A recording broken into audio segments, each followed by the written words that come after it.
আসসালামু আলাইকুম। আচ্ছা, আপনার মনে কি কখনো প্রশ্ন আসেনি, কে এই ডক্টর ইউনূস, যিনি আজকে ৮ আগস্ট ২০২৪-এ বাংলাদেশ অন্তর্বর্তীকালীন সরকারের প্রধান উপদেষ্টা হিসেবে শপথ গ্রহণ করলেন? কখনো জানতে ইচ্ছে হয়নি কি তার ইতিহাস? হয়তো ইচ্ছে হয়েছে, কিন্তু কিভাবে জানবেন? তার কোনো ইতিহাস বা তার সম্পর্কে কিছু তো আমরা ছোটবেলা থেকে কোনো বই পুস্তকে পড়ে আসিনি। তাহলে আমরা কিভাবে জানব? তাহলে চলুন আজকে আমরা জেনে আসি কে এই ডক্টর মোহাম্মদ ইউনূস।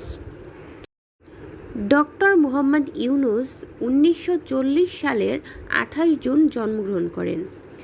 বাংলাদেশের চট্টগ্রাম জেলার হাটহাজারী বঙ্গপ্রদেশে তার জন্ম। ডক্টর ইউনূস একজন সামাজিক উদ্যোক্তা, সমাজসেবক ও নোবেল পুরস্কার বিজয়ী।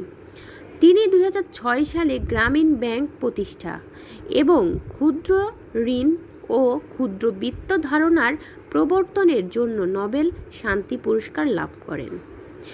তিনি বর্তমানে বাংলাদেশের অন্তর্বর্তীকালীন সরকারের প্রধান উপদেষ্টা হিসেবে দায়িত্ব পালন করছেন।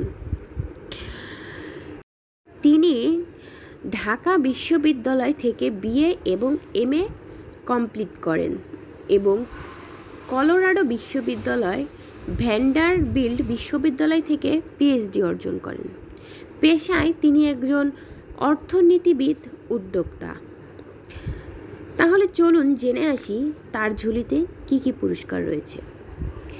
১৯৮৭ সালে স্বাধীনতা দিবস পুরস্কার, ১৯৯৪ সালে বিশ্ব খাদ্য পুরস্কার, ২০০০ সালে আন্তর্জাতিক গান্ধী শান্তি পুরস্কার, ২০০৩ সালে ভলভো পরিবেশ পুরস্কার, ২০০৬ সালে নোবেল শান্তি পুরস্কার, ২০০৯ সালে প্রেসিডেন্সিয়াল মেডেল অফ ফ্রিডম এবং ২০১০ সালে কংগ্রেশনাল গোল্ড মেডেল পুরস্কার পান।